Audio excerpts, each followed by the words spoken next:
And in your morning medical news, a new COVID shot is here, but most people can't get it. After weeks of delays, the FDA finally approving Novavax's protein-based vaccine, unlike the mRNA shots from Pfizer and Moderna.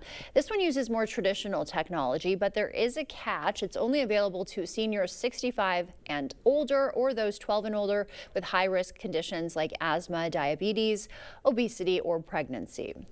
That age-old advice about never going to bed angry, well, sleep experts say you can forget it. Clinical psychologists now warn that forcing late-night conflict resolution often leads to rushed conversations that miss important emotional needs. Research shows a good night's rest actually helps reset your brain, allowing for more thoughtful communication when you wake up. If you're too upset to sleep, experts recommend setting a specific time for a follow-up discussion to help calm those racing thoughts. A baby named KJ, born with a rare genetic disorder, is the first person in the world to be successfully treated with a tailor-made gene therapy. The baby's family is speaking to CBS News in their first TV interview about their 9.5-month-long journey toward KJ's recovery. CBS News chief medical correspondent Dr. John LaPook has their story.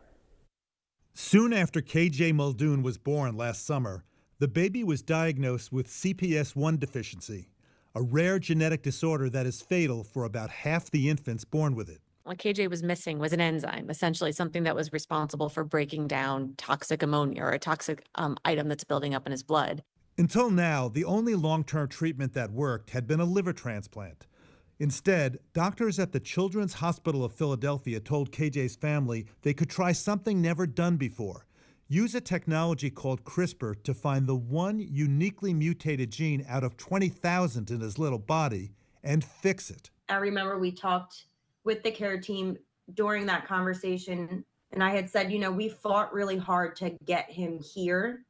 And now that he is here, I want to give him the opportunity to fight for himself. KJ received 3 infusions to his liver earlier this year, and he's been gaining weight and thriving. 20,000 genes in the body, 3 billion letters. This was a single defective letter?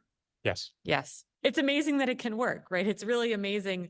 Doctors Rebecca Aarons-Nicholas and Kiran Musunuru are part of KJ's medical team. In 6 months, we were able to actually make the drug, the gene editing therapy, specifically for this patient, get approval from the FDA to actually administer it to the patient and give it to the patient. KJ's parents, Nicole and Kyle, are looking forward to his first birthday in August and having him home in the coming weeks. If it's a rainy Sunday, sitting on the couch watching a movie with all of us and not the 5 of us plus KJ's in the hospital. The little moments that you probably don't think are as important when you know that you're missing a piece of your family, I'm looking forward to that.